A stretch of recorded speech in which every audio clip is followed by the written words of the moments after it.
Okay, hi everyone, welcome to the AWS Online Training Part 3. Today's session will be focusing more around mixing on an SSL. So we'll be looking at analog automation of the analog channels and total recall on AWS. If you're looking to learn a bit more about the analog side of things in terms of routing and the architecture of the console, please go back and check Part 1. If you're looking for the DAW integration and control, please go and check Part 2. I recommend checking out Part 1 before you try this session out because it will give you a bit of an overview of how the desk is laid out in terms of channels and things like that, which is what we're going to be looking at today in terms of their automating them and recalling them. So a bit more information. Today we'll be looking at the console computer and we're going to be looking at the analog automation system within AWS. That's a system that we call Delta Control, which is why some of our newest consoles are called the AWS 948 Delta or the AWS 924 Delta. Please note that any AWS can be upgraded to the latest software. So this is the automation system that you are able to have on any AWS. It's not just for the newest ones. We're also then going to have a little look at Total Recall on AWS, which is storing and recalling all of the settings on an AWS, so all of the analog settings, so all your EQ settings for a particular mix and that sort of thing. And then finally, we're going to look at some useful tips on AWS and think about how I might apply all of these three things for mixing on an AWS. So going straight into it, we've had a look in Part 2 at automating the DAW from the console surface. So today we're going to have a look at automating the analog console from the DAW. So it's kind of an inversion really. So we're going to be looking at analog automation. For analog automation, we have a system called Delta Control, which is essentially analog fader and switch automation that is stored and played back as plugin automation in your DAW, which is just as simple as insert the plugin, enable the console, and mix like you would mix in your workstation. Really simple. Now that's all very well and good, but why would you use analog automation in the first place? Let's analyze that first.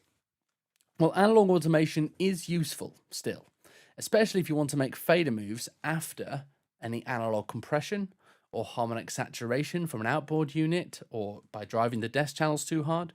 And analog automation saves you having to print your processing back into the DAW to do any automation moves. So usually if you have some analog outboard that you're wanting to use in your setup, you would have to play back that channel through your analog automation and then write the automation over the top of that channel using the workstation automation, which takes time because you've got to actually go in and print every single channel's worth of processing, and you've got to wait for all that to go through because obviously all that happens in real time.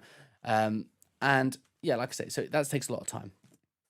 And so Delta Control, you don't need to do that. You're able to actually insert a plugin straight away and make any automation moves you need to move kind of on the fly. The only time you need to do any kind of printing of any processing is the actual final mix. That's it. When you finished your mix with Delta Control, you just press print and that is your mix fully done. So it's one lot of print, what we call the one pass print. Delta Control or analog automation in general also acts as a quick form of session recall that lives within the DAW project file. So if you're a mix engineer that's switching between multiple projects in a single working day, Delta Control can be a really powerful feature for your workflow as you just enable the console and then you open your Pro Tools session or your Logic session or whatever it happens to be, and your console faders will all jump back to exactly the balance you had them in, which is pretty cool. Okay, so we have two types of plugins for Delta Control. So each has a different workflow advantage, and we're going to go through those. So this is the single fader plugin, which is a single plugin instance per channel fader. And those are assigned at the top of the plugin GUI. So you can see that this one is actually assigned to channel 4 of my AWS. So that's my channel 4 AWS analog level, and all of the switches associated with that channel. So I've got the cut, the EQ in, etc. Now this is really useful for us automating a small number of channels. So if I just want to ride my vocal for the mix, for example, or I want to change my mix fader, make it a little bit louder in the choruses, that sort of thing. This is perfect. It's also really useful for writing automation over the audio waveform for that channel. So, like we said with the vocal before, if you only have that vocal going to a channel on your AWS, so just the vocal is routed to that channel, not multiple sources. When you write automation, you can actually open up the plugin track automation in your workstation, and any move that you see on the waveform will actually be impacting on that piece of audio. So there's no disconnect there. It's just like DAW automation, basically. Alternatively, this is the 24 fader plugin. So this is a single plugin instance for the entire console. So that's all 24 faders of AWS with all of the switches as well. Now this is really useful for setting up automation for the whole desk really quickly, because you just insert one plugin and click connect, all done. But viewing all the automation and editing it manually is not as easy as with the single fader plugin, as you've got to go through a longer list of automatable parameters. But because people like to work differently, we provide both of them with the console. So how do we set up our automation on the console? Well, the first thing we need to do is enable automation on the AWS itself. So we go on the console computer and we go to the SSL menu, which is that button on the right-hand side there. Really important to remember where the SSL menu is. This is one of the most important things you'll find on the console. Once we're in the SSL menu, we go to the automation menu, or auto, and then we click new mix and then enable. Now what new mix and enable does is it pushes the console fader levels into the Delta Control plugin. If I just pressed enable, it would pull the fader values from the plugin onto my console. Now, obviously, if you're starting a brand new mix and you've just loaded up a brand new Delta Control plugin, the default for a Delta Control plugin is everything down the bottom, all the faders down to -infinity. So if you just click enable, you're going to lose all your fader levels on the AWS. So always make sure you press new mix and then enable if you're starting a new mix. Okay, once we've got the console enabled, we next need to add our Delta Control plugin.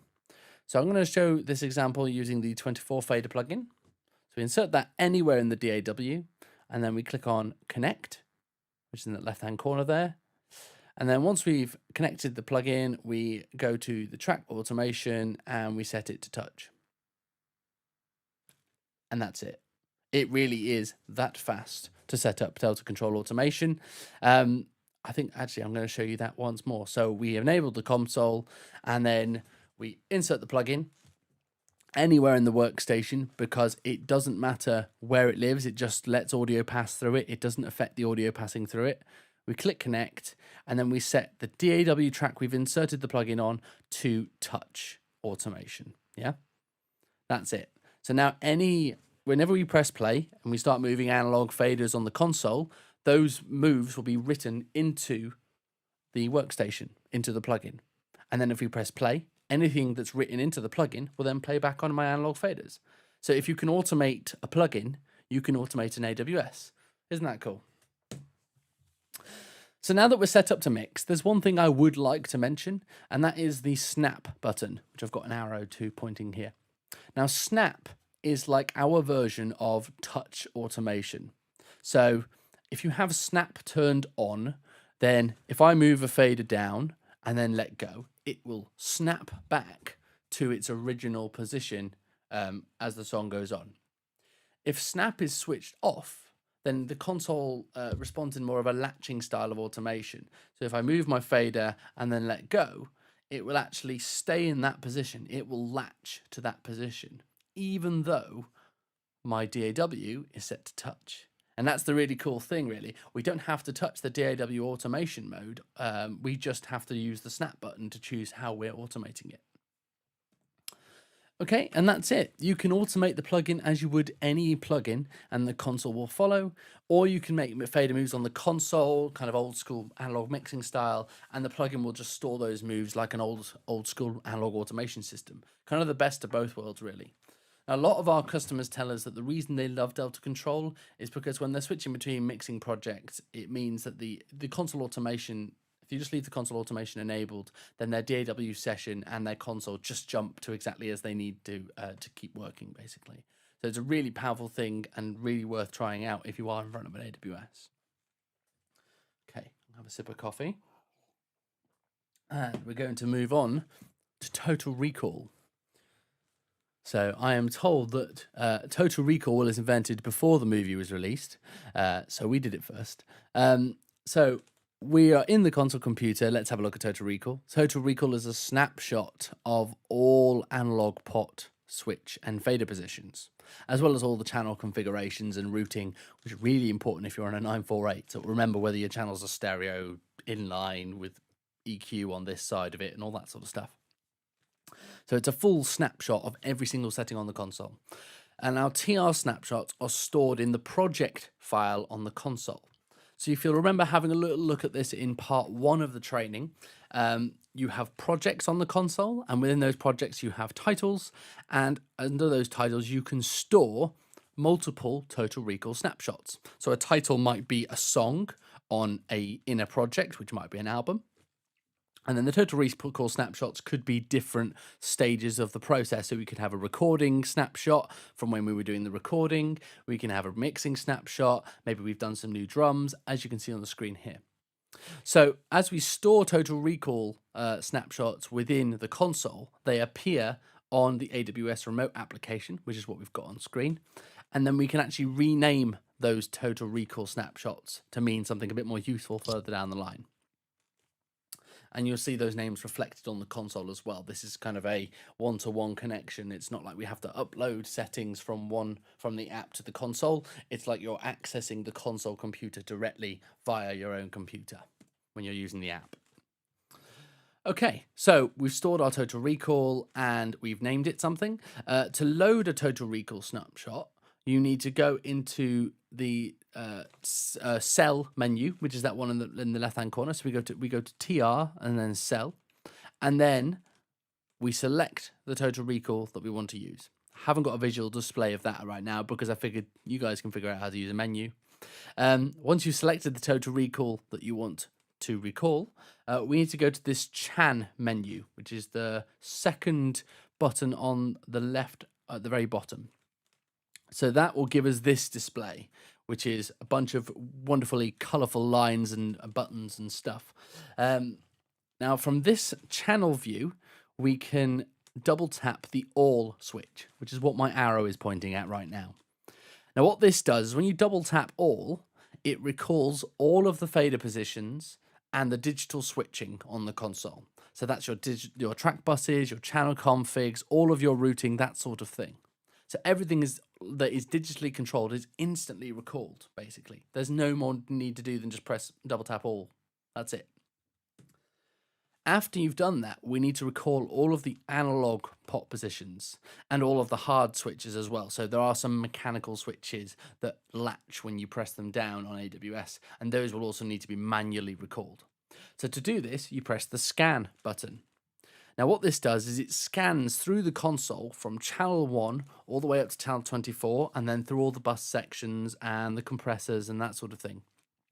And it will stop scanning and show on screen when a channel or section is not matching the Total Recall.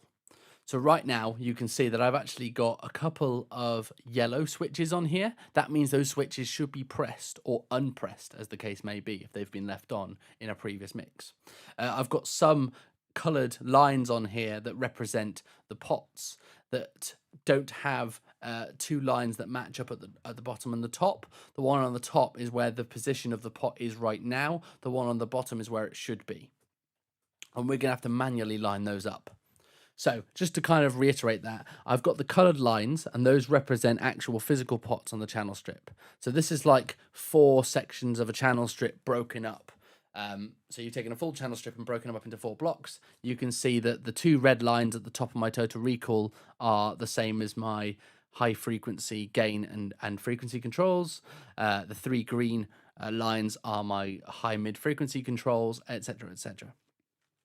So what we need to do now is we need to line up all of our pots with the existing Total Recall. And I actually have an animation to show you how this is done. So in the bottom left-hand corner of this total recall screen, there is a high pass filter that we're going to recall. So you can see that at the moment, that high pass filter, which is the bottom left-hand corner of my screen here, is out of whack. It's not in the right position. It needs to be turned all the way to the left. So as we move that pot across, you can see the white line moves across, and when it lines up, it goes a solid block color to indicate that we fully recalled that setting. So we go through every single pot on the console doing that, and once we've recalled them all, then we're back to where we were with our mix, and then we can keep going. We might load up our Delta Control plugin, for example, and keep mixing. Now, recall is probably about 10 to 15 minutes worth of recall on an AWS if you're just a solo operator. To help with that, you can get a VGA output on the back of the desk, so you can get a copy of the console computer screen on an external screen, so it just makes total recall a lot quicker. Now, that might seem like a bit longer than just opening a workstation session if you're working in the box, but our kind of point is that although this part of analog mixing does take a little bit longer than the in-the-box counterpart of just opening a DAW session, the amount of time you save using AWS for kind of the really clever workflows that it has, like that analog automation, mixing multiple faders, being able to grab at the same time, being able to print all the stems out on an AWS 948 in a single mix pass. All those sort of things kind of make up for the fact that you might have to do an analog recall every once in a while. And you can always print everything pre-fader at the end of your session instead of doing recall, and just effectively print all your processing and then make any changes you need to afterwards without any processing on the console. Okay, so this is total recall. What else can AWS do? This is a bit of a broad stroke course of AWS. So it is trying to get everyone a bit more into AWS and how it works, more than going through all the finer points of AWS. But we do skim over some of the really cool things it does. So, for example, we looked at monitoring in part 1, but we didn't talk about the 5.1 monitoring. So it is worth mentioning AWS has a full 5.1 monitor section. So what we mean by that is we have base management options and filtering. We've got 5.1 monitor inserts for system management stuff. We've got calibrated listening levels, 5.1 speaker mutes that you can change into solos if you're more of a 5.1 speaker solo kind of person. We've got 4 5.1 external sources to monitor from. Now, that's pretty powerful. So if you are doing any kind of 5.1 stuff, AWS monitoring section is more than capable of dealing with that. There's also a key workflow we haven't talked about throughout all these that much, and that is the set all feature. So these two little magical buttons can be found on the right-hand side of the console. And you might remember them from looking at part 1 when we were looking at 948, where you have a TRK, inline track mode, or ST, stereo channel mode button. And those would be the left two user keys. Set all are the middle two user keys. And what these do is they mean that when you have them pressed, anything you do in terms of digital switching, so mix buses, turning on auxes, and that sort of thing, will actually happen to all of the channels on the desk. So if you're wanting to set up a console really, really quickly, especially if someone else has already been on the console and you're kind of rushing into your session like, right, we need to get everything set up and going, this is a really quick way to effectively zero the desk, remove all the routing and all the funny settings that someone else might have already set up for you. You just press set all, and then you can make all your changes to one channel and it will make them to all of them. So it's really, really cool workflow. If you happen to press set all and then the 0 dB button that's next to that, that will set all of your faders to 0 dB. Set them all to unity, so it gives you kind of a quick flat balance to start from. And I think that's also really cool. Let's get rid of that. Cool. So what else can AWS do? There is fader linking on the console. So within that console computer menu, we do have a menu there called links. So if you go back and look at the total recall screen, you'll see there is an LNKS, a links menu. And simply, you can link all of the faders together on an AWS. you can gang them together. So that if you move one fader, it will move all of them by a relative amount. Now, this is particularly helpful if you're on an AWS 924 and you're mixing and you have a stereo pair coming back down two channels. You can link two faders together, and that way you know that they're always going to be exactly the same on each side. It's also quite useful for grabbing a bunch of faders like drums and stuff and moving whole groups around, that sort of thing. So all you need to do is go to the links menu on the console computer, click on new link, and then use those fader status switches, which are the little grey switches next to the fader caps, to add something into a link. That's simple. And then finally, we have the MISC setup. Now this, if anyone is an AWS user, will know this menu fairly well. This is where, if there's something you think the console should be able to do, but you're not sure where it is, it's probably in this menu. So this has everything small and cool about AWS that we haven't even talked about in this bit of training. So this is where you do have your DAW layer management, your automation settings, but you've also got meter scaling, monitor pot scaling, the ability to do transport status COM switching. So have my talkbacks turn on when I press the stop button on the transport switches, all that really cool stuff, and loads more. So if you are on an AWS and you're thinking, I saw my mate doing this with an AWS, or I'm sure it can do this, or I wonder if it's got that, it's probably in here. So that's in the SSL menu on the console computer. You go to MISC or miscellaneous, and then you go to setup, and it's probably a setting within there. Cool. All of this is within the AWS manual, so it's worth having a PDF copy handy when you're heading into a session as well. And that is the end of the AWS online training. That is the end of part 3. We might do a few more at some point, but that is the end of this series. So thank you very, very much for watching these. If you have any questions, we're going to cut over to another feed right now. And yeah, I'll get to you.